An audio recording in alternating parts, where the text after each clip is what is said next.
नमस्कार, स्वागत है आपका आज की बेहद और बड़ी महत्वपूर्ण खबरों में। आज की बड़ी खबरों में आपको बताएंगे पंजाब में लॉकडाउन को और सख्त करने की तैयारी, जानेंगे पूरी खबर विस्तार से। वहीं अगली बड़ी खबर में 30 जून से पहले निपटा लें पैसे से जुड़े ये 8 जरूरी काम, जानेंगे इसको भी विस्तार से।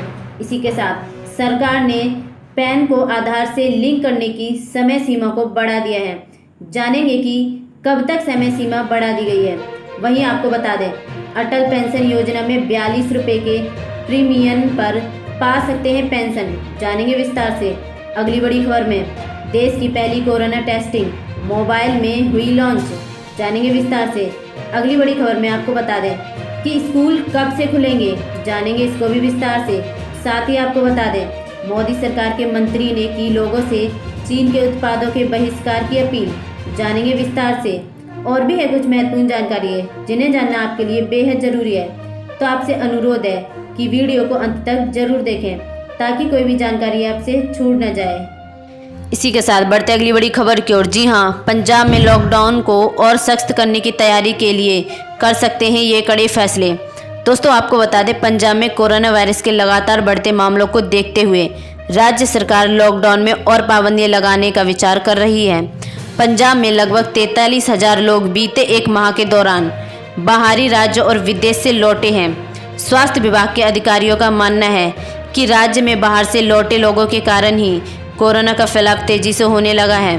इसके अलावा बाहर से आए लोगों द्वारा क्वारंटीन के उल्लंघन की घटनाएं भी बड़ी संख्या में सामने आ रही हैं। जानकारी के अनुसार केंद्रीय गृह मंत्रालय भी राज्यों से मिल रहे हैं फीडबैक के बाद लॉकडाउन को और सख्त कर सकता है। इसके तहत केवल उन्हीं लोगों को घर से बाहर निकलने की अनुमति मिलेगी जिनका नौकरी या कामकाज के लिए बाहर निकलना जरूरी है, या कामकाज के लिए परिवार के किसी एक सदस्य को ही घर से बाहर निकलने की अनुमति होगी। इसके अलावा स्कूली बच्चों और कॉलेज के विद्यार्थियों के घर से बाहर निकलने पर सख्त से रोक लगाई गई है। मुख्यमंत्री अरविंदर सिंह का कहना है कि जुर्माने के तौर पर सरकार को काफ़ी राशि मिल रही है, लेकिन सरकार के लिए आम लोगों का जीवन ज़्यादा मूल्यवान है। जानकारी के अनुसार केंद्रीय गृह मंत्रालय 1 जुलाई से लॉकडाउन के नए आदेश के तहत कई तरह के प्रतिबंध लागू करेगा। इसके बाद पंजाब सरकार नए नियम लागू करेंगे। अगली बड़ी खबर में 30 जून से पहले निपटा लें पैसे से जुड़े ये 8 जरूरी काम, नहीं तो चुकाना होगा मोटा जुर्माना। देश भर में फैले कोरोना वायरस के बीच सरकार ने आम जनता को राहत देने के लिए कई फाइनेंशियल कामकाज की डेडलाइन को 31 मार्च से बढ़ाकर 30 जून तक कर दिया गया था, जिससे कि सभी लोगों को राहत देने के लिए कई फाइनेंशियल कामकाज की डेडलाइन को 31 मार्च से बढ़ाकर 30 जून तक कर दिया गया था, जिससे कि सभी लोग बिना पेनाल्टी दिए अपने कामकाज को आसानी से निपटा लें।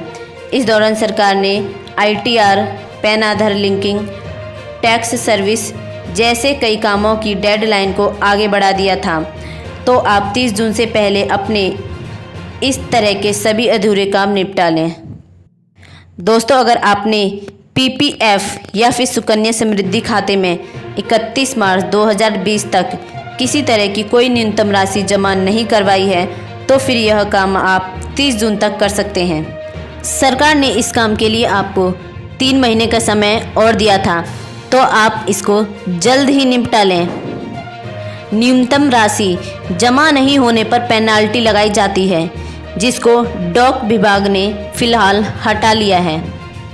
इसके अलावा आपको बता दें सरकार ने पैन को आधार से लिंक करने की समय सीमा को 31 मार्च से बढ़ाकर 30 जून तक कर दिया है।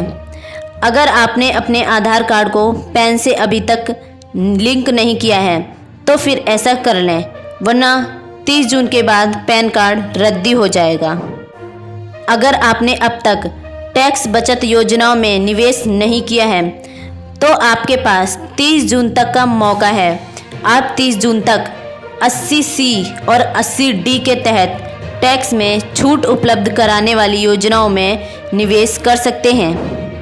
वित्त वर्ष 2019-2020 के लिए टैक्स बचाने की काव्याद को पूरा करने की अवधि भी सरकार ने 31 मार्च 2020 से बढ़ाकर 31 जून 2020 तक कर दी गई थी।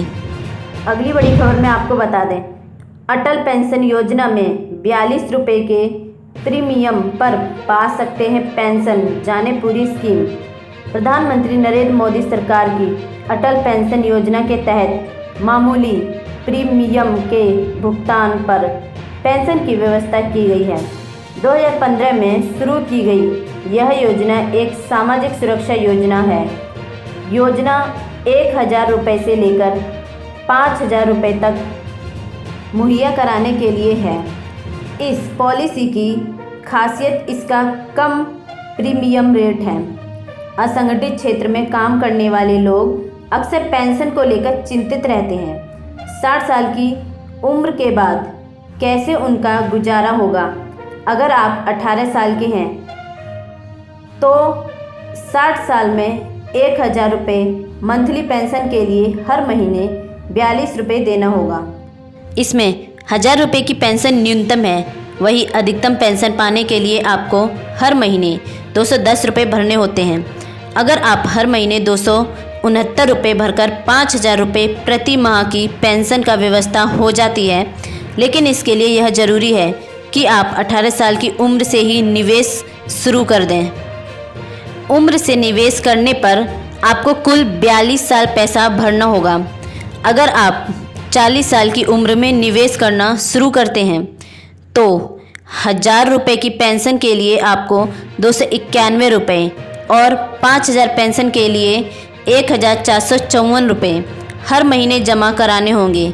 इस योजना में निवेश करने वाले व्यक्ति की मृत्यु होने पर उसकी पत्नी और पत्नी की मृत्यु होने की स्थिति में बच्चे को पेंशन मिलने का प्रावधान है। अगली बड़ी खबर में, देश की पहली कोरोना टेस्टिंग मोबाइल लैब हुई लॉन्च। टीबी व HIV की भी हो सकेगी जांच। देश में हर दिन तेजी से आ रहे कोरोना मामले के बीच भारत ने टेस्टिंग की क्षमता भी बढ़ा दी है। इस बीच केंद्रीय स्वास्थ्य मंत्री डॉक्टर हर्षवर्धन ने गुरुवार को देश की पहली corona testing mobile lab launch की है।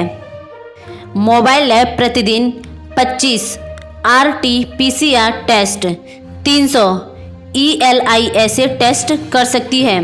खास बात यह है कि यह लैब टीबी और HIV की जांच भी करती है। इस लैब को लॉन्चिंग करने के बाद स्वास्थ्य मंत्री ने कहा, हमने कोविड टेस्टिंग की लड़ाई 1 फरवरी से एक लैब से शुरू किया था। आज देश भर में हमारे पास 953 लैब हैं। इन 953 में से लगभग 699 सरकारी लैब हैं। दूर दराज के क्षेत्रों में टेस्ट की सुविधाओं को सुनिश्चित करने के लिए ऐसे इनोवेशन विकसित किए गए हैं। अगली बड़ी खबर में, इस तारीख से खुलेंगे स्कूल, 5 चरणों में पढ़ाई शुरू करने की योजना। देश भर में कोरोना वायरस की वजह से 3 महीने से बंद पड़े स्कूल जल्द ही दोबारा खोल दिए जाएंगे। हालांकि कोरोना वायरस के कहर के बाद स्कूलों में पढ़ाई का तरीका अब पूरी तरह बदल जाएगा। पिछले कई दिनों से पेरेंट्स इस बात को लेकर असमंजस में थे कि स्कूल दोबारा कब खुलेंगे। मानव संसाधन विकास मंत्रालय भी इस मामले में बयान जारी कर चुका है। हालांकि महाराष्ट्र सरकार ने स्कूल खोले जाने का फैसला ले लिया है। दरअसल महाराष्ट्र के मुख्यमंत्री उद्धव ठाकरे ने चरणबद्ध तरीके से राज्य में दोबारा स्कूल खोले जाने को लेकर हरी झंडी दे दी है। यहाँ तक कि इस मामले में शिक्षा मंत्री से जल्द ही गाइडलाइन जारी करने के लिए भी कहा है। इसके साथ ही स्कूल खोले जाने का स्टैंडर्ड ऑपरेटिंग प्रोसीजर भी राज्य सरकार द्वारा जल्द ही बताया जाएगा। महाराष्ट्र सरकार ने स्कूल खोले जाने को लेकर 11 पेज का दस्तावेज तैयार किया है, जिसमें स्कूल खोले जाने की अनुमानित तारीख भी है। इसी के साथ बढ़ते अगली बड़ी खबर की ओर। जी हाँ, मोदी सरकार के मंत्री ने की लोगों से चीन के उत्पादों के बहिष्कार की अपील। केंद्रीय खाद्य एवं उपभोक्ता मामलों के मंत्री रामविलास पासवान ने बृहस्पतिवार को लोगों से चीन के उत्पादों का बहिष्कार करने की अपील की।